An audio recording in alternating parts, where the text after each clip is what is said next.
حضور کی سیرت ہمیں یہ درس دینے لگی کہ سارے مطالبے بیوی سے نہ کرو. ہم جب بھی کوئی ایسی حدیث سنتے ہیں نا جس میں عورت کے ذمے کچھ ڈیوٹیاں ہوتی ہیں تو فٹافٹ جا کے بیوی پہ اس کو فٹ کرتے ہیں اور کہتے ہیں کہ تو ایسی نہیں ہے. حالانکہ میں یہ بات سن کے آیا ہوں تو میں اکثر کہا کرتا ہوں کہ یہ چیزیں بیوی کو بتائیں گے تو وہ تو پہلے ہی کہتی ہے کہ آپ مخالف ہیں. یہ تو چیز بیٹی کو بتانے والی ہے, یہ تو بہن کو بتانے والی ہے جو آپ کے منہ سے اثر جلدی قبول کرے گی. تو نبی کریم علیہ الصلوۃ والسلام نے بیٹی کی تربیت کی. ایک بات اپنے دل کی تختی پہ لکھ لینا, یاد رکھنا, جس گھر کے اندر عورت تربیت یافتہ ہوتی ہے نا وہ گھر جنت نظیر بن جاتا ہے. بس یہ شاید حرف آخر ہے, شروع میں بھی اور آخر میں بھی. اور جس گھر کے اندر عورت غیر تربیت یافتہ عورت پہنچ جائے وہ گھر بڑا ہی شاندار کیوں نہ ہو وہ کھنڈر ہوتا ہے, اس لیے کہ وہاں تربیت یافتہ عورت موجود ہے. بس یہ سمجھ لو. اور میں نے دکھتے ہوئے اور تڑپتے ہوئے لوگ دیکھے ہیں, اس لیے کچھ فیصلے ایسے ہو گئے کہ وہ بیچارے ساری صلاحیتوں, خوبیوں, تقوی اور پرہیزگاری کے باوجود چونکہ گھر کے اندر عورت تربیت یافتہ نہیں تھی تو وہ دنیا میں کوئی بڑا کام سارا انجام نہیں دے سکے. یہ گھر کی ملکہ ہوتی ہے نا عورت, گھر کو سینچنا ہے, آپ کے بچوں کی تربیت کرنی ہے, ایک لازمی جز ہے, اس کو سمجھ لیں. بچے باپ جتنا مرضی مشفق ہو, مہربان ہو, پر بچوں کی اٹیچمنٹ اپنی بولیے ماں کے ساتھ ہوتی ہے نا.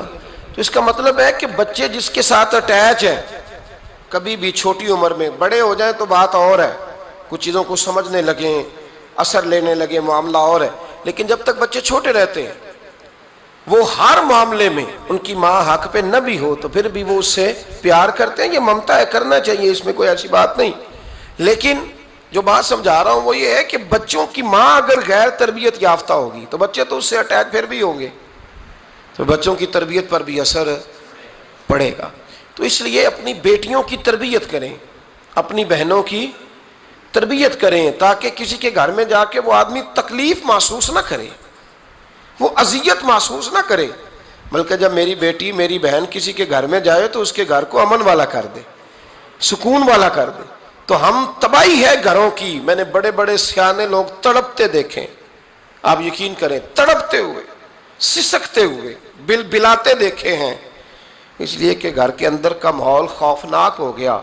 غیر تربیت یافتہ ماحول, اور کئی دفعہ ایسے معاملات ہوتے ہیں بعض لوگوں کے کہ جن کے لیے مشکل ہوتا ہے اس معاملے کو تبدیل کرنا.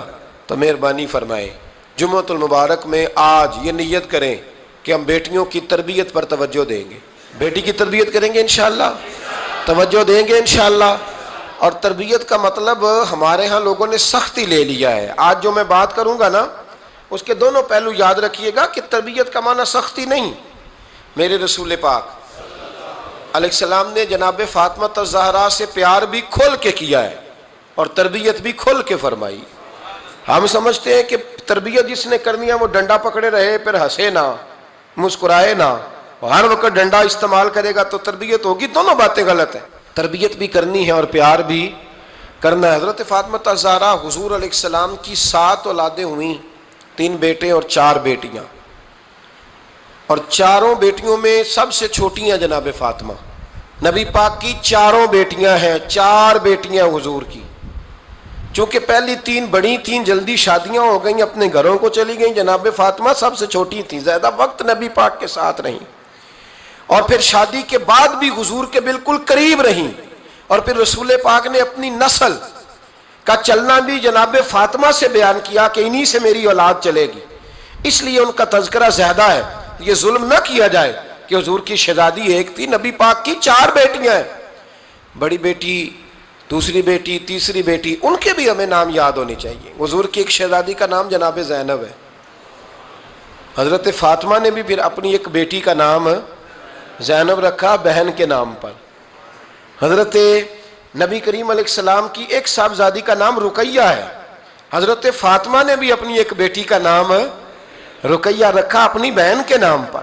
حضرت فاطمہ کی ایک بہن کا نام ام کلثوم ہے، حضور کی ایک بیٹی کا نام ام کلثوم ہے، تو جناب فاطمہ نے بھی اپنی ایک بیٹی کا نام ام کلثوم رکھا۔ حضرت فاطمہ کی بھی 6 اولادیں با اختلاف روایات بیان کی گئی ہیں، 3 بیٹے تھے اور 3 بیٹیاں تھیں۔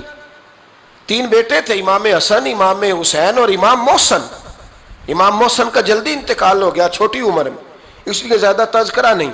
باقی 2 شہزادیاں بھی ذرا جلدی رخصت ہو گئیں، جناب زینب موجود رہیں، کربلا تک گئیں، اس لیے ان کا تذکرہ زیادہ کتابوں میں ملتا ہے۔ حضرت فاطمہ سب سے چھوٹی تھی، نبی پاک کے ساتھ وقت گزارا، قرآن مجید نے اس گھر کی محبت ہم پر فرض قرار دے دی۔ لا اسألکم علیہ اجرا الا المودۃ فی القربى، فرمایا محبوب ان سے کہہ دو کہ میں تبلیغ پر تم سے کوئی اجر نہیں مانگتا، ہاں میرے اہل بیت سے پیار کرتے رہنا، میرے گھر والوں سے پیار کرتے رہنا۔ اور حضور نے فرمایا الفاطمہ تو بدعۃ منی، فرمایا فاطمہ میرے جگر کا ٹکڑا ہے، جس نے میری بیٹی فاطمہ سے پیار کیا اس نے مجھ سے پیار کیا۔ اور یہ بخاری مسلم ہے، مشکات ہے، فرمایا جس نے میری بیٹی سے بغض رکھا اس نے مجھ سے بغض رکھا۔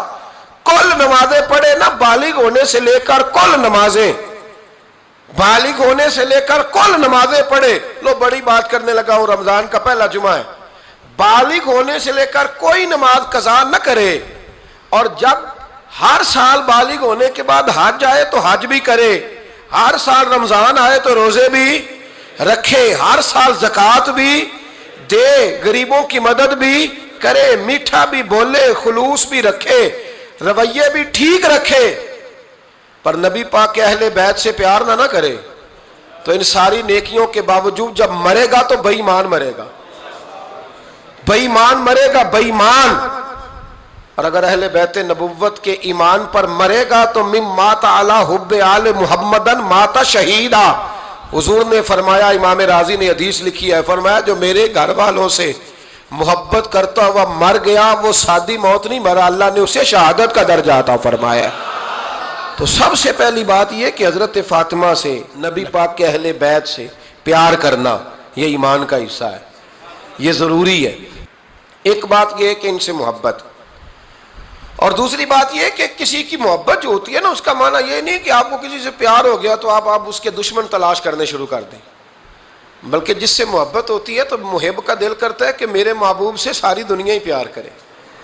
اب عجیب فلسفہ ہے نا لوگوں کا، اہل بیت سے پیار کرتے ہیں تو سب سے پہلے اہل بیت کے دشمن تلاش کرتے ہیں، اور سب سے پہلے اہل بیت کے دشمنوں پہ گفتگو کرتے ہیں۔ تو میں کہتا ہوں بڑے بیوقوف ہو، دشمن نہ تلاش کرو، غلام تلاش کرو، پیارے تلاش کرو ان کے، یہ غلط ہے تمہارا انداز فکر۔ تو جناب فاطمہ الزہرا سے حضور نے بڑی محبت کی۔ حضرت خدیجہ الکبریٰ رضی اللہ تعالیٰ عنہ فرماتی ہیں کہ بڑا پیار کیا نبی پاک علیہ السلام نے حضرت فاطمہ سے، چھوٹی تھی نا۔ ادھر حضرت عائشہ صدیقہ کہتی ہیں کہ نبی پاک نے بڑی محبت فرمائی۔ مشکات میں حدیث ہے، کسی نے حضرت فاطمہ الزہرا حضرت عائشہ صدیقہ سے پوچھا، سچے باپ کی سچی بیٹی، صدیق کی بیٹی صدیقہ، کسی نے پوچھا کہ عائشہ حضور علیہ السلام کو سب سے زیادہ محبت کس سے تھی؟ تو حضرت عائشہ فرمانے لگی پوچھنے والی بات ہی کوئی نہیں، حضور سب سے زیادہ سیدہ فاطمہ سے پیار کرتے تھے۔ تو کہا پھر یہ بتائیں کہ مردوں میں حضور کو سب سے زیادہ پیار کس سے تھا؟ فرمایا یہ بھی پوچھنے والی کوئی بات نہیں، فاطمہ کے شوہر مولا علی سے۔ یہ حضرت عائشہ صدیقہ بیان کرتی ہیں ان کے شوہر سے۔ اب لوگ نا ترازو لے کے بیٹھے رہتے ہیں اور تولتے رہتے ہیں۔ پیر سید فیض الحسن شاہ صاحب آلو مہاروی رحمۃ اللہ علیہ، ان کے پاس بھی ایک بندہ چلا گیا تو اس نے کہا جی بتائیں حضرت عائشہ افضل ہے کہ حضرت فاطمہ؟ تو آپ فرمانے لگے تجھے یہ سوال ہی نہیں کرنا چاہیے تھا، اس لیے کہ تیرے اور میرے پاس کوئی ترازو موجود ہے۔ اس نے کہا جی نہیں آپ بتائیں، بتانا پڑے گا۔ آپ فرمانے لگے نہیں بتاتا، کہنے لگا نہیں بتائیں، فرمانے لگے چل میں ایک بات بتا دیتا ہوں، فیصلہ گھر جا کے کر لینا۔ اس نے کہا بتائیں۔ آپ فرمانے لگے کہ عائشہ بیٹی ہے ابو بکر صدیق کی اور فاطمہ بیٹی ہے نبی پاک کی۔ تو فرمانے لگے کہ ابو بکر کی جو بیٹی ہے نا وہ نبی پاک کی بیٹی سے افضل نہیں ہو سکتی۔ اور پھر فرمانے لگے کہ فاطمہ زوجہ ہے مولا علی کی اور عائشہ زوجہ ہے مصطفیٰ کریم کی۔ تو فرمانے لگے جو علی کی بیوی ہے وہ نبی کی بیوی سے افضل نہیں ہو سکتی۔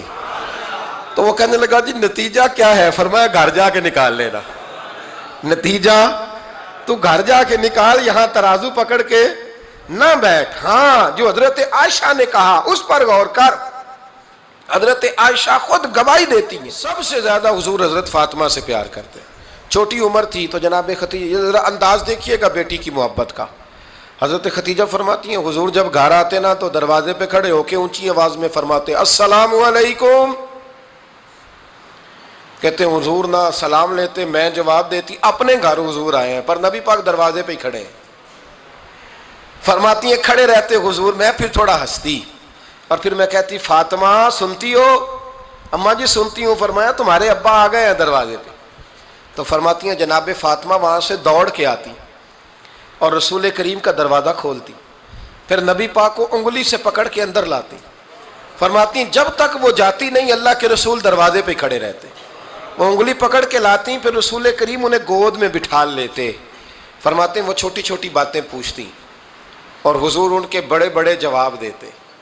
وہ چھوٹی چھوٹی باتیں، بچپن کی ایک بات لکھی ہے ہمارے محدثین نے، ایک دن چھوٹی عمر میں، بالکل چھوٹی عمر میں حضرت فاطمہ نے پوچھا یا رسول اللہ میں اپنے رب کو کب دیکھوں گی؟ اللہ اکبر، عمر چھوٹی اور بات بڑی کر دی، میں کب دیکھوں گی؟ تو حضور نے فرمایا فاطمہ بڑی جلدی، رب کریم تمہیں جنت میں لے جائے گا اور ساری جنتی عورتوں کی سردار بنائے گا اور پھر میرا رب تجھے اپنا دیدار بھی کرائے گا۔ تو جناب فاطمہ تو زہرا رضی اللہ تعالیٰ عنہا چھوٹی چھوٹی باتیں کرتی ہیں۔ حضرت خدیجہ کہتی ہیں جب چلے جاتے نا حضور تو میں پھر بلاتی، میں کہتی ادھر آنا فاطمہ، کیا باتیں کر رہی تھی اپنے ابا سے؟ تو کہتی پھر وہ مجھے بتاتی بھی اور راضی بھی ہوتی۔ یہ سلسلہ آخر تک چلا، یہ حضرت فاطمہ سے راز کی باتیں کرنا حضور کا آخر تک چلا۔ بخاری مسلم میں حدیث، وہاں راوی حضرت خدیجہ ہے، یہاں راوی حضرت عائشہ صدیقہ ہے۔ جناب عائشہ صدیقہ کہتی ہیں حضور کے وصال ظاہری سے کچھ دن پہلے خود نبی کریم علیہ السلام نے حضرت فاطمہ الزہرا کو بلایا، اور جب وہ آئیں تو کہتی ہیں ان کو میں نے آتے دیکھا تو میں نے پھر حضور کو ان کے استقبال کے لیے کھڑے ہوتے بھی دیکھا، پھر حضور نے ان کا ماتھا چوما، جہاں بیٹھے تھے وہاں بٹھایا، پہلو میں بیٹھ گئے، اور فرماتے ہیں پھر باپ بیٹی باتیں کرنے لگے۔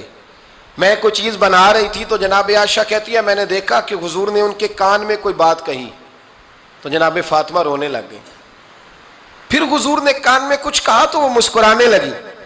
کہتی ہیں حضور وہ بات کر کے تشریف لے گئے، فاطمہ ابھی بیٹھی تھی، میں آئی، میں نے آ کے کہا کہ فاطمہ بتاؤ نبی کریم علیہ الصلوۃ والسلام نے آپ سے کیا کہا؟ کبھی ہنستی تھی کبھی روتی تھی، تو فرمایا حضور نے منع کیا ہے، یہ میرا اور میرے نبی کا راز ہے، میں حضور کی حیات ظاہرہ میں یہ بات کسی کو بتا نہیں سکتی۔ فرماتی ہیں کہ فاطمہ سے تو میں نے پوچھ لیا پر حضور سے پوچھنے کی تو جرت ہی نہیں تھی نا، لیکن وہ راز کی بات تھی۔ کچھ دن گزرے تو حضور بیمار ہو گئے، پھر کچھ دن گزرے تو حضور کا وصال ہو گیا۔ فرماتے ہیں کچھ عرصے کے بعد میں سیدہ فاطمہ الزہرا سے ملی تو میں نے کہا فاطمہ وہ بھید کھول تو دے، آج تو کھول دے وہ راز کیا تھا۔ آپ کو بلایا گیا، پھر آپ آئیں، پھر حضور نے بات کی، پھر نبی کریم علیہ السلام کے بات کرنے پر کبھی آپ روئیں کبھی آپ ہنسی، تو یہ کیا تھا؟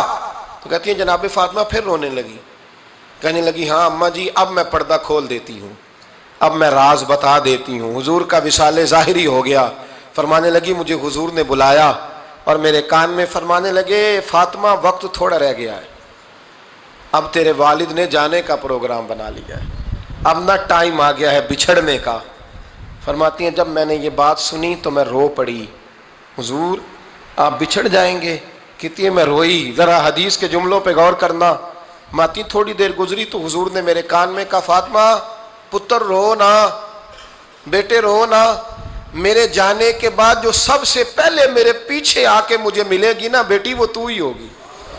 اللہ کرے میں سمجھا سکوں آپ کو بات، جب کہا نا کہ میں وصال کروں گا تو رو پڑی، اور جب کہا نا میرے بعد تیرا بھی جلدی وصال ہو جائے گا تو حضرت فاطمہ نے ہنسنا شروع کر دیا۔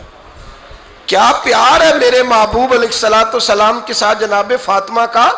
ان کے وصال کی خبر سنی تو رو پڑی اور اپنے کی سنی تو ہنس پڑی۔ اور پھر حضور نے کہا فاطمہ تجھے یہ بھی پتہ ہے نا کہ اللہ تجھے جنتی عورتوں کا سردار بنائے گا، یہ بھی تجھے پتہ ہے؟ تو جناب فاطمہ الزہرا کے ساتھ شروع سے لے کر آخر تک میرے رسول کریم علیہ السلام کی محبت رہی، پیار رہا، اور جناب فاطمہ کا جو حضور سے پیار تھا، ایک ہے باپ کا شفقت کرنا اور ایک ہے بیٹی کا پھر اپنے باپ سے، بولیے، یہ بیٹیاں جو ہوتی ہیں نا، ان کا بھی رویہ کو انوکھا ہوتا ہے ساری دنیا سے، انوکھا۔ میں کبھی کبھی کچھ ایسی باتیں کرنے کو دل کر جاتا ہے کہ جو کر گزرتے ہیں۔ ایک صاحب مجھ سے ایک دن کہنے لگا، حضرت صاحب بڑی مشکل میں ہوں اور اتنا کٹھن وقت آ گیا کہ کوئی حال ہی نہیں۔ میں نے ان سے کہا کہ اپنی اماں سے دعا کراؤ، مسئلہ ٹھیک ہو جائے گا۔ میں نے لگا اماں تو انتقال کر گئی، تو میں نے کہا بہن سے دعا کراؤ۔ کہنے لگا بہن دور رہتی ہے، تو میں نے کہا پھر بیٹی سے کرا لو۔ آپ یقین کریں، اللہ کے گھر میں بیٹھا ہوں، رمضان کا مہینہ مجھے تیسرے دن ملا۔ کہنے لگا حضرت صاحب الحمدللہ اللہ نے میری مشکل آسان کر دی۔ کہنے لگا یہ نسخہ آپ نے بڑا عجیب بتایا، پیر تو اس قسم کی باتیں نہیں نہ بتاتے، پیروں نے تو آپ کو پتہ ہے دعائیں قید کر کے رکھتے ہیں، صرف ہماری قبول ہونی ہے۔ کہنے لگے آپ ان کا میرے ساتھ ارادت کا رشتہ ہے۔ کہنے لگے آپ کس طرح کے پیر ہیں کہ آپ نے مجھے پلٹ کے کہہ دیا کہ اماں سے، بہن سے، بیٹی سے؟ تو میں نے کہا اصل بات یہ ہے کہ میں کبھی تھکا بھی ہوتا ہوں، کبھی کسی رنگ میں بھی ہوتا ہوں، اور کئی دفعہ اب تو یہ حال ہو گیا ہے کہ رونا آئے بھی تو روتے نہیں کہ لوگ تماشا نہ سمجھے، کئی دفعہ آنسو چھپانے بھی پڑتے ہیں کہ لوگ اس کو اداکاری اور فنکاری ہی نہ سمجھنے لگ جائے۔ تو میں نے کہا یہ جو بیٹی ہوتی ہے نا، یہ جو بہن ہوتی ہے، یہ جو ماں ہوتی ہے، اس کو اشارتاً بھی آپ کان میں کہہ دینا مشکل میں ہوں تو یہ رات کو رو رو کے مصلی بھگو دیتی، یہ رو رو کے دعا مانگتی ہے بیٹے کے لیے، بھائی کے لیے، باپ کے لیے۔ اس کا رنگ ہر بیٹی پیار کرتی ہے، اور یقین کریں کہ کلیجہ ٹھنڈا ہو جاتا ہے جب بیٹیاں چھاتی پہ لیٹتی ہیں، تو لطف آتا ہے کہ اللہ کریم نے اس ننھی سی کلی میں کیا ٹھنڈک رکھی ہے کہ سارے دل کا جو ہے بوجھ اس نے ہلکا کر دیا۔ تو بتائیے پھر میرے نبی پاک کی شہزادی کی حضور سے محبت کتنی ہوگی۔ چھوٹی سی عمر تھی حضرت فاطمہ کی جب حضرت خدیجہ وصال کر گئیں، تو کسی نے کہا فاطمہ سب سے پہلے گھر سے کب نکلنا ہوا؟ تو بخاری مسلم میں حدیث ہے، اللہ کے نبی نا بیت اللہ شریف کے سامنے سجدے میں تھے تو ابو جہل کو شرارت سوجی، شرارت۔ اس نے کچھ لوگوں سے کہا، عقبہ بن ابی معیط تھا، کچھ اور لوگ تھے، کہنے لگا میں ابھی رستے سے گزرا ہوں تو وہاں کسی نے اونٹ ذبح کیا ہے، تو اونٹ کی اوجڑی، آپ نے اوجڑی دیکھی ہے نا، جانور کی اوجڑی بڑی وزنی ہوتی ہے، اس میں گندگی ہوتی، اونٹ کی اوجڑی بڑی وزنی ہوتی تھی۔ کہنے لگا وہاں اونٹ کی اوجڑی پڑی ہے، وہ دیکھو نبی پاک معاذ اللہ سجدے میں ہے، تو معاذ اللہ ثم معاذ اللہ وہ اونٹ کی اوجڑی اٹھاؤ حضور کی گردن پہ رکھ دو۔ تھوڑا سا مشکل سے جمعہ پڑھنا پڑ جائے نا، اور تھوڑا سا مشکل سے پڑھانا پڑ جائے تو ہم دین کے بہت بڑے خدمت گزار بن جاتے ہیں۔ یہ دیکھو سجدے کتنی مشکل سے ہو رہے ہیں، یہ دیکھو سجدے کتنی مشکل سے ہو رہے ہیں، کتنی مشکل سے حضور کے سر انور پر اوجڑی رکھ دی۔ یہ وہ وقت ہے کہ نہ تو چچا ابو طالب ہیں جو پہنچ جاتے، نہ جناب ختیجہ ہیں جو بندوبست کرتی، تو کسی نے نہ جناب ختیجہ کے دروازے کے سامنے منہ کر کے کہا کہ محبوب کے گھر والوں حضور کے سر اقدس پر اوجڑی رکھ دی ہے کسی نے، اور حضور سر اقدس اٹھاتے ہیں تو تکلیف محسوس کرتے ہیں۔ جناب فاطمہ کہتی ہیں پہلا دیہڑا تھا جب میں چہرے پہ کپڑا ڈال کے نہ تو اپنے بابا کے لیے نکلی، فرماتی پہلا دن تھا، میں حرم کعبہ میں پہنچی، حضور کو سجدے میں دیکھا تو چھوٹے چھوٹے ہاتھوں سے میں نے اوجڑی نیچے گرائی، حضور بولے کچھ نہیں، نہ میں نے کوئی بات کی، میں نے حضور کی انگلی کو تھاما اور میں کنویں پہ لے آئی، حضور بھی نہیں بولے، جناب سیدہ فرماتی میں بھی نہیں بولی، حضور بیٹھ گئے اور میں کنویں سے پانی نکالنے لگی، میں حضور کی زلفیں دھوتی جاتی اور حضور روتے جاتے، زلفیں دھوتی جاتی اور حضور روتے جاتے۔ پھر حضرت فاطمہ نے جب حضور کی زلفیں دھو لیں تو ہاتھ اٹھائے، کہا اے اللہ جنہوں نے میرے بابا کو تکلیف دی ہے نا ان کو برباد کر دے۔ میں رات روایت پڑھ رہا تھا مشکات سے تو میں حیران ہو رہا تھا کہ یہ عجیب منظر ہے، یہ عجیب منظر ہے کہ جب طائف والے پتھر مارے اور نبی کریم علیہ السلام سے حضرت زید بن حارثہ کہ حضور دعا کریں یہ تباہ ہو جائے، تو نبی پاک کہ نہیں زید میں نے نہیں ان کے لیے تباہی کی دعا کرنی، یہ نہیں ٹھیک ہوتے تو ہو سکتا ہے ان کی نسلیں ٹھیک ہو جائیں۔ اور جب احد میں وہ لوگ پتھر مار کے دانت شہید کر دیں، حضرت ابوبکر صدیق جیسی ٹھنڈی طبیعت کا آدمی عرض کرے حضور دعا کریں یہ تباہ ہو جائے، تو حضور نے فرمایا اللہم اہد قومی فإنہم لا یعلمون، یا اللہ میری قوم کو ہدایت دے، یہ جانتے نہیں یہ کیا کر رہے ہیں۔ حضور نے کبھی بھی کسی کے لیے دعائے ضرر نہ فرمائی، لیکن آج یہ عجیب منظر ہے، شاید یہ واحد وہ وقت ہے کہ جناب فاطمہ الزہرا نے جب کہا نا کہ اے اللہ انہیں برباد کر دے، انہوں نے آج میرے والد کو تکلیف دی ہے، حضرت فاطمہ کی دعا سن کے تو حضور نے بھی ہاتھ اٹھائے، کہا اے اللہ جیسے میری بیٹی کہتی ہے نا ویسے ہی کر دے، اللہ کر دے انہیں برباد، فاطمہ جیسے کہتی ہے ویسے، اللہ کرے آپ کو سمجھ آئے میری بات کی، کہ وہاں جہاں شدید تکلیف دی گئی وہاں حضور نے کسی کے لیے ایسی دعا، اور یہاں فرمایا اللہ جیسے فاطمہ کہتی ہے ویسے، اللہ اکبر۔ حضرت عبداللہ ابن مسعود کہتے ہیں کہ وہ دعا بھی میں نے سنی، اور پھر میں نے ان سب لوگوں کو جن کے لیے جناب سیدہ نے دعا کی تھی، ان سب کو پھر میں نے بدر میں کٹتے ہوئے بھی دیکھا، میں نے ان کی لاشوں پر گھوڑے چلتے ہوئے بھی دیکھے، پھر میں نے دیکھا کہ صحابہ انہیں گھسیٹ کر کنووں میں ڈال رہے تھے، میں غور سے دیکھ رہا تھا اور ان کے چہرے پہچان رہا تھا، تو مجھ سے کسی نے کہا عبداللہ تم کیا غور کر رہے ہو؟ تو میں نے کہا میں غور کر رہا ہوں یہ وہی ہیں سارے جن کے لیے سیدہ فاطمہ نے دعا کی تھی کہ یہ برباد ہو جائے، یہ وہی ہیں میرے رسول کریم علیہ السلام کی ہر تکلیف کو جناب فاطمہ نے اپنی تکلیف سمجھا، ہر تکلیف کو۔ جب انسان کے دائیں بائیں کچھ لوگ ہوتے ہیں نا اس کے دکھ بھی سمجھنے والے، سکھ سمجھنے والے لوگوں کی تعداد لمبی چوڑی ہوتی ہے۔ ہمارے زمانے میں ہمارے ہر آدمی کے ساتھ ذاتی مطالبات ہیں، ذاتی، تو جب تک وہ میرا مطالبہ پورا کرتا رہتا ہے میرا اس سے پیار رہتا ہے، اور جب وہ میری خواہشات پوری کرنی چھوڑ دیتا ہے پھر میرا اس سے کوئی رشتہ نہیں رہتا۔ میرے عزیز حضرت فاطمہ الزہرا کا کمال یہ ہے کہ انہوں نے میرے محبوب کا دکھوں میں ساتھ دیا، حضور کی تکلیف پر وہ تکلیف میں آتی، پریشان ہوتی۔ یہاں سے بات چلی 4-5 سال عمر مبارک تھی، حضرت فاطمہ کی کل عمر 29 سال ہوئی ہے، 15 سال یا کچھ زیادہ آپ کی عمر تھی جب حضور نے بیاہ کر دیا تھا۔ ہم لوگ سمجھتے ہیں کہ شاید اب آپ 30 سال کے بچے کو کھڑا کر کے کہیں کہ دین کی کوئی بات کر، کوئی تکلیف برداشت کر، تو کہتے ہیں میں تو ابھی بچہ ہوں، یعنی 29 سال کی عمر ہوئی ان کی۔ چلیں جس نے زیادہ لکھی ہے اس نے 32-33 لکھ دی ہوگی، 40 تک کوئی بندہ نہیں گیا، لیکن میں جس روایت پر زیادہ اعتماد کرتا ہوں ان راویوں نے 29 سال عمر حضرت فاطمہ کی، اور ڈھیر سارے محدثین نے لکھی۔ یارو حیرانگی کی بات ہے نا، اس 29 سال کی عمر میں انہوں نے حضور کا بھی کھول کے ساتھ دیا، مولا علی کا گھر بھی پورا آباد کیا، اپنے شہزادوں کی تربیت کر کے میدان کربلا بھی سارا سجا دیا، دنیا کا انقلاب برپا کر دیا 29 سال کی عمر میں۔ کام کرنا ہو تو سال تھوڑے بھی بڑے ہوتے، اور نہ کرنا ہو تو پھر تو 80 سال کے بچے بھی میں نے دیکھے ہیں۔ بزرگ مجھ سے ناراض نہ ہو جائیں، اللہ مجھے بے ادبی سے بچائے، میں صحیح کہہ رہا ہوں، میں نے 80 سال کے بچے بھی، آپ نے بڑے تب ہونا ہے جب آپ نے نفسیاتی طور پہ بڑے ہونا ہے، لیکن آپ کی عمر ہو گئی ہو 70 سال لیکن تصویروں کی خواہش ابھی بھی نہ جاتی ہو، ابھی بھی پروگرام بنتا ہو کہ کوئی بندہ مل جائے تو بریانی کھانے جائیں لاہور، ابھی بھی آپ اس سے نکلے نہ ہوں، اس کیفیت سے ذوق شوق ابھی وہی ہو، اس کا مطلب یہ ہے کہ قد بڑا ہوا، عمر بڑی ہوئی، لیکن ذہنی اور نفسیاتی طور پر وہ پختگی نہیں آئی جس کی ضرورت تھی۔ ہمیں ذہنی طور پر پختہ ہونا چاہیے۔ میری بات پر توجہ کریں گے آپ حضرات اور غور کریں گے، نبی کریم علیہ السلام کی تکلیفوں میں انہوں نے ساتھ دیا۔ ایک تو یہ اوجڑی اتاری تو پھر یہ وقت بیتتا گیا۔ ایک حدیث کے راوی مولا علی شیر خدا ہے، امام صاحب نے لکھی ہے، نبی پاک نے نا دین کے لیے بڑی مشقت کی، جد و جہد کی۔ حضرت فاطمہ چھوٹی عمر سے دیکھتی آ رہی تھی حضور کو کام کرتے۔ حضور کی عادت مبارکہ تھی جب سفر پہ تشریف لے جاتے تھے تو سب سے آخر میں سیدہ فاطمہ کے گھر جاتے، واپس آتے تو سب سے پہلے سیدہ فاطمہ کے گھر جاتے۔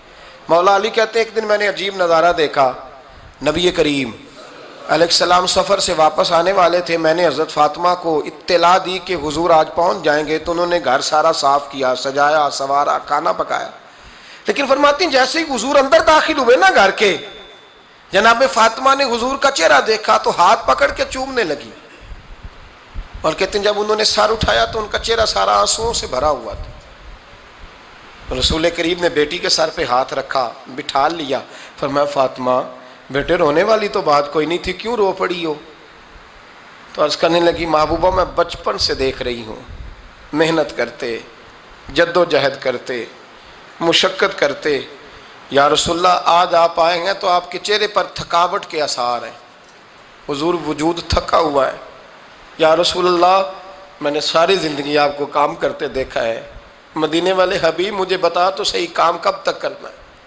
کو وقت آئے گا جب آپ کی کمر بھی بستر سے لگے، کو ٹائم آئے گا آپ گھر میں بیٹھیں، من پسند غذائیں کھائیں، حضور کب تک یہ جد و جہد کرنی ہے، کب تک یہ کام ہوگا؟ جناب فاطمہ فرماتی ہیں حضور نے میرے آنسو پونچھے۔ مولا کائنات شیر خدا فرماتے ہیں نبی کریم علیہ السلام فرمانے لگے فاطمہ تیرے باپ کی ڈیوٹیاں بڑی زیادہ ہیں، جب تک دنیا کے آخری کونے تک دین نہیں پہنچ جاتا اور جب تک اینٹیں اور پتھر بھی میرے دین کا پیغام سن نہیں لیتے اتنی دیر تک تیرا باپ جد و جہد کرتا ہی رہے گا۔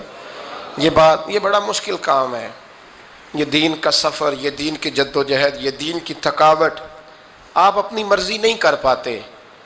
لوگ اپنی مرضی کے ساتھ جی نہیں پاتے جو اس رستے کے مسافر ہوتے ہیں، وہ دین کی پراپرٹی ہوتے ہیں، انہیں دین کے مطابق چلنا پڑتا ہے۔ تو جناب فاطمہ نے وہ سارے رنگ دیکھے رسول کریم علیہ السلام کی حیات مبارکہ کے، پھر یہ ساری کیفیت جب دیکھی نا کہ حضور اتنی محنت کرتے ہیں تو پھر جناب فاطمہ کو میرے نبی کی امت سے پیار بڑا ہو گیا صلی اللہ ہو۔ سمجھیے گا اس بات کو، امت مسلمہ سے حضرت فاطمہ کو بڑا۔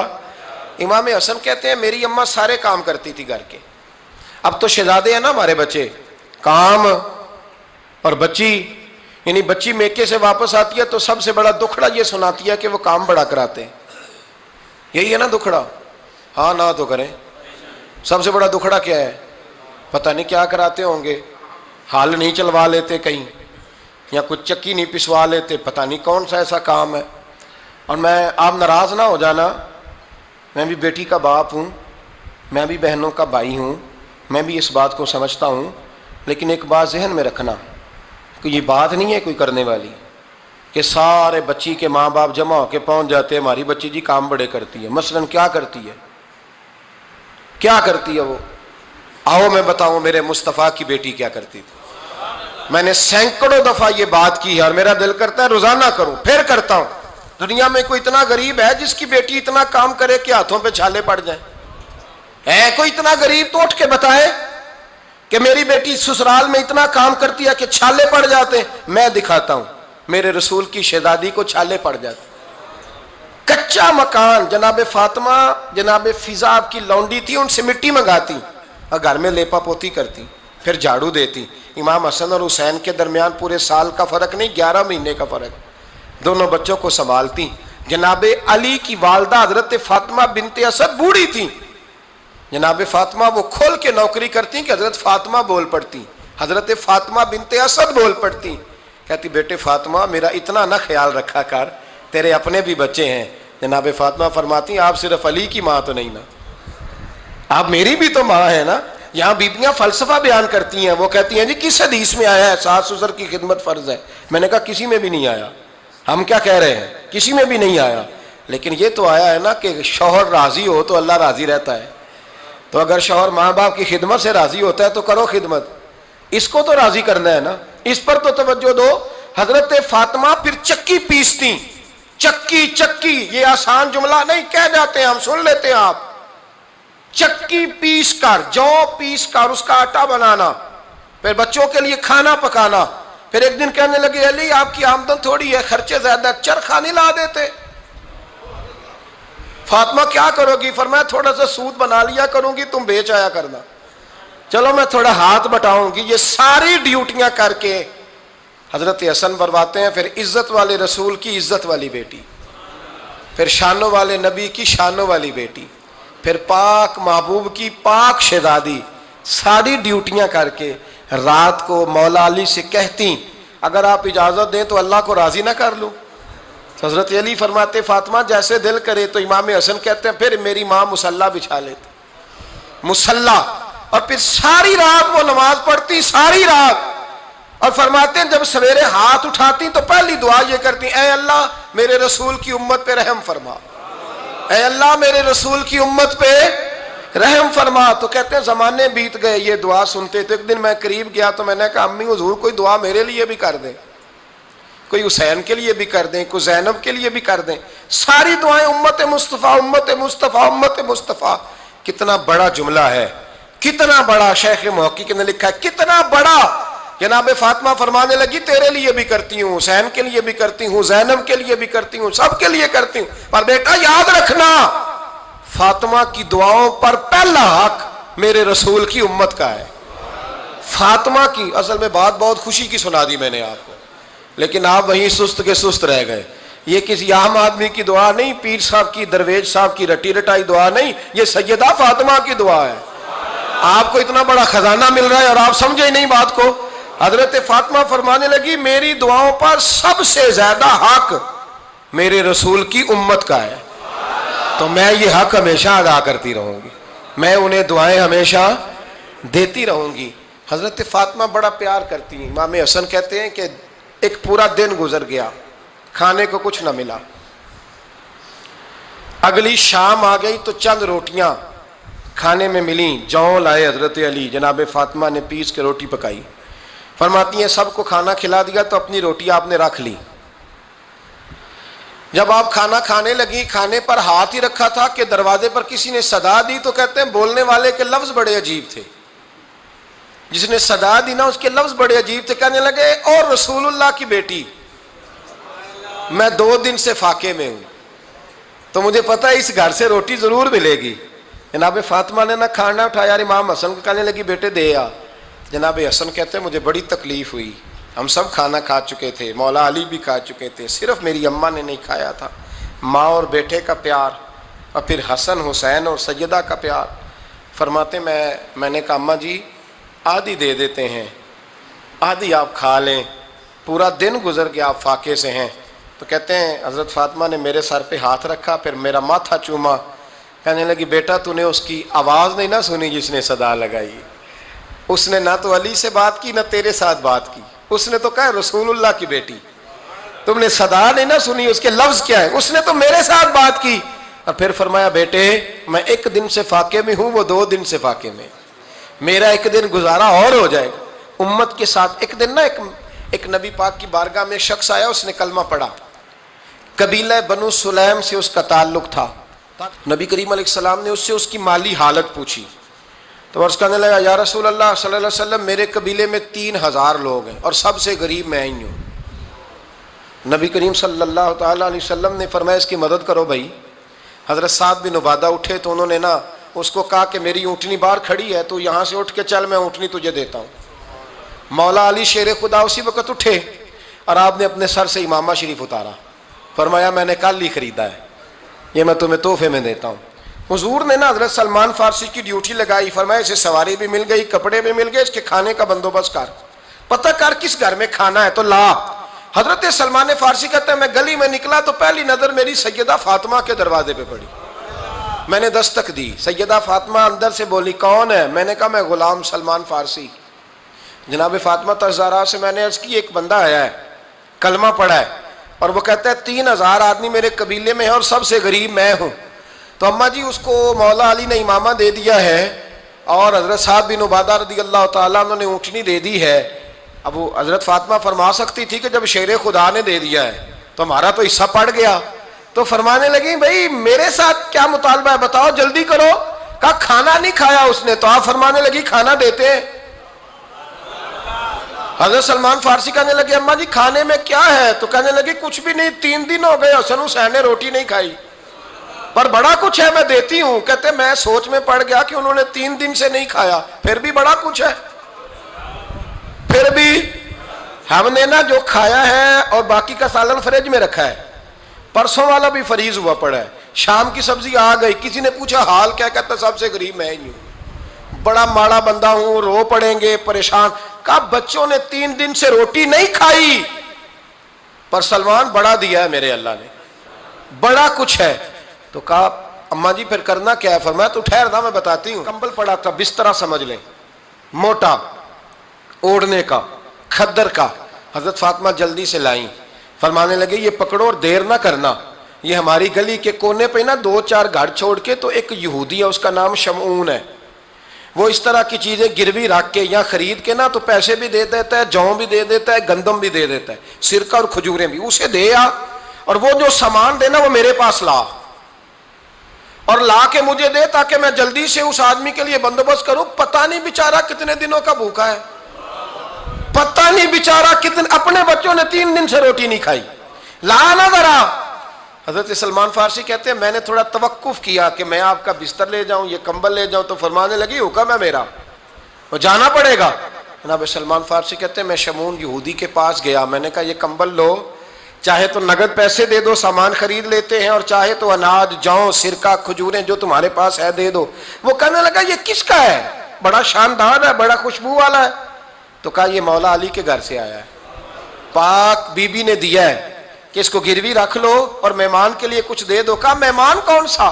کہنے لگے حضور کے پاس آ کے ایک شخص نے کلمہ پڑھا ہے اور وہ مسلمان ہوا ہے اور وہ غریب ہے، اس کو روٹی دینی ہے۔ تو وہ شمعون یہودی کہنے لگا میں بھی تو رات پڑھا کرتا تھا، تو آج ہی سویرے میں نے پڑھا ہے، آج ہی سویرے پڑھا ہے، ابھی پڑھا ہے۔ میں بڑی دیر سے حضور آئے تھے پر میری آنکھوں پہ پردہ ہی رہ گیا، مقدر سکندر کا دیکھو کہ پیاسے چلے جا رہے ہیں کنارے کنارے، میں پیاسا ہی مرنے لگا تھا، آج ہی میں نے پڑھا ہے کہ جو آخری امت آئے گی نا، اس امت میں جو رسول اللہ صلی اللہ علیہ وسلم کے قریبی ہوں گے، ان کا کمال یہ ہوگا کہ وہ اپنا پیٹ پر پتھر باندھ کے دوسروں کی مدد کیا کریں گے۔ یہ میں نے آج ہی پڑھا ہے اور ابھی تو نے مجھے اس کا نظارہ کرا دیا ہے۔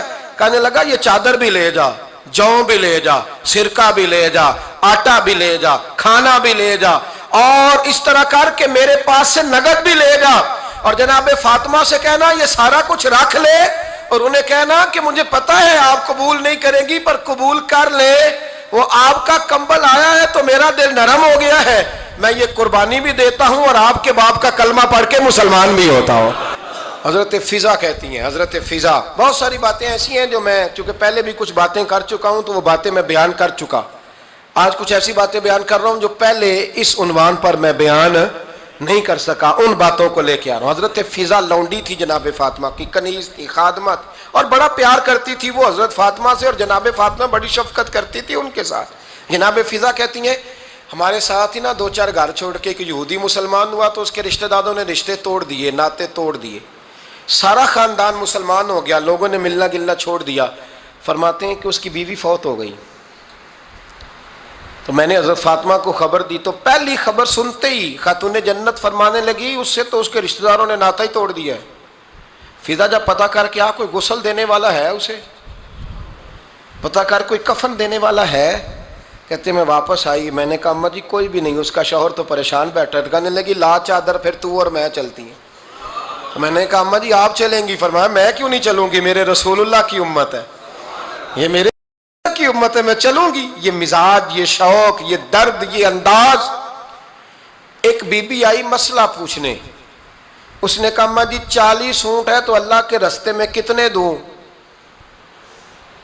تو حضرت فاطمہ فرمانے لگی اگر یہ سوال تجھ سے ہوتا تو جواب اور ہے، مجھ سے ہو تو جواب اور ہے۔ تو بی بی کہنے لگی اماں جی دونوں ہی بتا دیں۔ تو اماں فرمانے لگی اگر 40 اونٹ تیرے پاس ہو تو نے اس میں سے ایک دینا ہے، اور اگر 40 فاطمہ کے ہو تو فاطمہ نے سارے ہی اللہ کے رستے میں دینے ہیں۔ تیرے لیے حکم اور ہے اور میرے لیے بات اور ہے، تیرے پاس ہو تو 40 میں سے ایک دے دے، اور میرے پاس ہو تو میں 40 کے۔ اور ایک بات اگر نہ کروں تو موضوع مکمل نہیں ہوتا۔ میرے نبی کریم علیہ السلام نے ایک دن صحابہ سے پوچھا بتاؤ بہترین عورت کون سی ہوتی ہے؟ کون ہوتی ہے؟ آکسفورڈ کی پڑھی ہوئی جی، پنجاب یونیورسٹی جس نے ایم فل کا مقالہ لکھا ہو، پی ایچ ڈی ہو جس نے پی ایچ ڈی کی ہو نمل یونیورسٹی سے، ایک کراچی یونیورسٹی کی ڈگری ہولڈر ہو، کہ باہر سے ایم بی بی ایس کر کے آئی ہو، کون افضل ہوتی ہے؟ کہ یا جو اچھی گفتگو کرے، نماز پڑھے، عبادت کرے وہ افضل؟ کوئی تو ایسی وجہ ہوگی نا۔ صحابہ سے حضور نے سوال پوچھا تو صحابہ نے بھی مختلف جوابات دیے۔ کسی نے کہا حضور پنجگانہ نماز پڑھنے والی، فرمایا بات تمہاری ٹھیک ہے پر تم میری مراد کو نہیں پہنچے۔ ایک نے کہا یا رسول اللہ صلی اللہ علیہ وسلم پردہ کرنے والی، فرمایا بات تمہاری ٹھیک ہے پر تم میری مراد کو نہیں پہنچے۔ ایک نے کہا حضور با پردہ عورت، فرمایا بات تمہاری ٹھیک ہے پر تم میری مراد کو۔ حضرت علی کہتے ہیں بیٹھا میں بھی تھا بیچ، لیکن میں بھی مراد کو سمجھ نہیں پا رہا تھا، حالانکہ شہر علم کے دروازے کا نام مولا علی ہے۔ فرماتے ہیں اس وقت اللہ کی حکمت تھی کہ جواب کوئی اور دے، تو حضرت علی کہتے ہیں قد بھی میرا چھوٹا تھا، بیٹھا بھی میں پیچھے تھا، تو تھوڑی گردن اور جھکا کے نا تو میں نکل گیا اور فاطمہ کے حجرے میں پہنچ گیا۔ تو میں نے کہا فاطمہ حضور نے ایک سوال پوچھا ہے تو صحابہ جواب دے رہے ہیں، پر حضور کہتے ہیں تم میری مراد کو نہیں پہنچے، ذرا جلدی سے جواب نہیں دیتی؟ تو خاتون جنت ہنس پڑی، فرمانے لگی میں جواب دوں؟ آپ کو بھی کہا ہاں دیں جواب کا کیا؟ فرمانے لگے بتاؤ سب سے بہترین عورت دنیا کی کون سی، سب سے بہترین؟ تو جناب فاطمہ کہنے لگی سادہ سا جواب تھا، آپ لوگوں کو آیا کیوں نہیں؟ کہا چلو بتاؤ۔ جناب فاطمہ فرمانے لگی دنیا کی سب سے بہترین بیوی وہ ہے جس کو نہ کبھی غیر محرم نے دیکھا ہو، اور اگلے لفظوں پہ غور کرنا، نہ کبھی غیر محرم نے اسے دیکھا ہو اور نہ اس بی بی نے کبھی کو غیر محرم دیکھا ہو۔ یہ کوئی پڑتا نہیں کہ بی بی کہتی ہے جناب میں تو چہرہ ڈھانپ کے نکلی تھی، باقی میں دکاندار سب سے بات چیت کر آئی، سب کے چہرے دیکھ آئی۔ حضرت فاطمہ نے بتایا کہ تیری آنکھوں کا بھی پردہ ہے، اور وہ روایت وہاں الگ موجود ہے کہ حضور نے حضرت عائشہ صدیقہ ام سلمہ سے کہا کہ عبداللہ ابن مکتوم نابینا ہے تو پردہ کرو، تو یہ نابینا اس سے پہلے، سیرت نگاروں نے لکھا ہے کہ ایک دن یہ اس سے پہلے حضرت فاطمہ کے گھر چلے گئے حضور کے ساتھ، تو نبی کریم علیہ السلام نے جب ان کو لے کے حضور داخل ہوئے تو جناب فاطمہ نے آنکھیں جھکا لی، پردہ کر لیا، تو حضور نے فرمایا بیٹی وہ تو نابینا ہے، تو عرض کرنے لگی حضور مجھے تو نظر آ رہا ہے نا۔ یعنی حضور نے جو ازواج کو کہا وہ بات کی، جناب فاطمہ کا جو انداز ہے وہ نرالا ہے۔ تو حضرت علی کہتے ہیں جناب فاطمہ نے جواب دیا کہ بہترین عورت وہ جسے نہ کبھی غیر محرم دیکھا ہو اور نہ غیر محرم نے کبھی، وہ بی بی نے بھی کبھی غیر محرم بندہ نہ دیکھا ہو، دیکھا ہی نہ ہو اس نے۔ یہ پوائنٹ ذرا مشکل ہے، سمجھنے والا ہے۔ تو حضرت علی کہتے ہیں میں وہاں سے گردن جھکائی اور بیچ آ کے بیٹھ گیا، بات ابھی جاری تھی۔ حضور نے فرمایا آتا ہے کسی کو جواب؟ تو کہتے ہیں میں نے ہاتھ کھڑا کیا، میں نے کو حضور آتا ہے، تو حضور مسکرا پڑے، فرمایا چل بتا۔ میں نے عرض کی حضور بہترین عورت وہ ہے کہ نہ کبھی اسے غیر محرم نے دیکھا ہو نہ اس نے کبھی غیر محرم دیکھا ہو۔ تو حضرت علی کہتے ہیں شاباش مجھے ملنی چاہیے تھی نا۔ حضور مسکرا پڑے، کہنے لگے میں نے تو پہلے ہی کہا ہے فاطمہ تو بدعت منی، فاطمہ میرے جگر کا ٹکڑا ہے، میں نے تو بڑا پہلے کہہ دیا ہے۔ تو کہتے ہیں صحابہ میری طرف دیکھنے لگے کہ یہ تو تعریف فاطمہ کی ہونے لگ گئی ہے۔ تو میں نے کہا کیا کریں، اس محبوب کو بتایا ہے جس کے لیے اللہ نے کوئی پردہ رکھا ہی نہیں، سارے پردے کھول دیے۔ حضرت فاطمہ کے وصال کا وقت آیا، انتقال کا، تو حضرت اسماء بنت امیس کو بلایا اور بلا کے فرمانے لگی تو مجھے غسل دینا اور سوائے میرے شوہر مولا علی کے کسی اور سے مدد بھی نہ لینا۔ اور فرمانے لگی میں نے حبشہ کے بارے میں سنا ہے کہ وہاں جب بیویوں کا جنازہ اٹھتا تھا تو وہ لوگ چارپائی کے اوپر یوں کر کے اس طرح کر کے لکڑیاں لگاتے تھے، نیچے باندھ لیتے تھے اور لکڑی میں لچک ہو تو اوپر جا کے پھر اس کو باندھ دیتے تھے تو پردہ بن جاتا تھا۔ فرمایا میں نے علی کو بتا دیا ہے، تمہیں بھی بتا رہی ہوں، جنازہ میرا رات کو اٹھانا اور لکڑیاں لگا کے نا تو اوپر پردہ کر لینا، میرے وجود پر پڑی ہوئی چادر پر بھی کسی کی نظر نہیں پڑنی چاہیے۔ رات کو جنازہ اٹھانا اور رات کو مجھے دفن کر دینا۔ مدینہ منورہ میں حضور کے وصال ظاہری کے 6 ماہ بعد جناب فاطمہ الزہرا کا جنازہ اٹھا، تو مسجد نبوی شریف سے ایک شخص اپنی داڑھی آنسوؤں سے بھگوتا ہوا نکلا، تو حضرت ابوبکر صدیق نے کھڑا کر کے پوچھا کہ وہ نبی پاک کے چچا عباس روتے کیوں ہو؟ حضرت عباس کہنے لگے پہلے حضور گئے تھے، اب نبی پاک کی تصویر بھی چلی گئی۔ کہ کیا ہوا؟ کہ جناب فاطمہ کا وصال ہوا، پھر سے ایک دفعہ مدینے میں رات آئی، پھر سے شام ہوئی، پھر سے جنازہ اٹھا۔ شیر خدا علی المرتضیٰ رضی اللہ تعالیٰ عنہ نے، حضرت عباس نے، حضرت قسم دین عباس نے، حضرت عبداللہ ابن عباس نے تدفین سے فارغ ہوئے۔ ایک روایت ہے کہ حضرت عباس نے جنازہ پڑھایا اور ایک مستند روایت ہے کہ حضرت ابوبکر صدیق نے جنازہ پڑھایا، اور جب جنازہ پڑھا کر کے باہر نکلے تو حضرت علی شیر خدا کی آنکھوں میں آنسو تھے۔ اتنے کالی روتے کیوں ہو؟ فرمانے لگے صرف فاطمہ نہیں گئی، مصطفیٰ کریم کی امت کے لیے دعائیں کرنے والا ایک بڑا ہاتھ رخصت ہوا ہے، ایک بڑا ہاتھ۔ جناب فاطمہ الزہرا نے 29 سال کی عمر مبارک گزاری. میں نے پہلے بھی ایک دفعہ یہ موضوع بیان کیا تھا تو میں نے بات کر دی تھی، کیونکہ میں نے نہیں کی، وہ بات کسی اور کی ہے، کرنی بڑی ضروری ہے. علامہ اقبال کہنے لگے، اسرار بے خودی میں لکھنے لگے کہ فاطمہ جو تو نے کیا ہے وہ کوئی نہیں کر سکتا. اقبال کہنے لگے فاطمہ جب تجھے دیکھتا ہوں نا تو تڑپ اٹھتا ہوں. کہنے لگے اے فاطمہ میرے رسول کریم نے نا میرے پاؤں میں شریعت کی زنجیریں باندھ دی ہیں، اگر مجھے شریعت منع نہ کرتی، حضور پابند نہ کرتے تو میں کعبے کا طواف نہ کرتا، تیری قبر کا طواف کرتا. فاطمہ تو نے 29 سال میں وہ انقلاب برپا کیا، امت پر وہ رحمت کی. علی کے گھر کی ہیں عزت، علی سے سنتے ہیں. نبی کے گھر کی ہیں عزت، نبی سے سنتے ہیں. وہ جس نے معزز کیا گھرانے کو، حسین پال کے جس نے دیا زمانہ.